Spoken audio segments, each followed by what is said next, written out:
Good morning everyone. সকালবেলায় ফুলগুলোর সঙ্গে সকালটা শুরু করলাম। তারপর দেখি মা মশলাগুলো ভালোভাবে রোদে দিয়েছে। তো সকালবেলা উঠে পড়েছি আমি, তারপর এক কাপ চা নিয়ে বসে পড়লাম। আমার ড্রেসিং টেবিলটা গোছাতে গোছাতে এই দুটো কানের দুল পেয়েছে, তো এইগুলো তোমাদের ভিডিওতে একটু দেখিয়ে দিলাম। এগুলো অনেক পুরনো।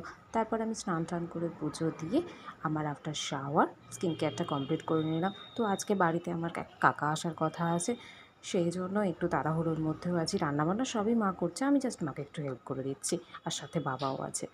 তো আজকে শ্যাম্পু করা হয়েছে। শ্যাম্পুর জন্য আমি একটা মাথায় সিরাম ইউজ করি। তো সিরাম আমি নর্মালি লিভনের সিরামটা ইউজ করি। তোমরা যদি কেউ লিঙ্ক চাও আমি অবশ্যই তোমাদেরকে প্রোভাইড করব।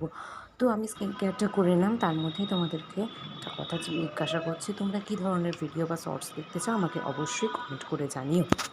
তো লিভার সিরামটা ভালোভাবে আমি চুলে অ্যাপ্লাই করে নিলাম। আর রাফ হেয়ার বুঝতেই পারছো, চুলটা ভীষণ ফ্রিজি হয়ে যাবে সিরাম অ্যাপ্লাই করলে। তো যেহেতু কাকা আসবে, আজকে ভালো মন্দ রান্না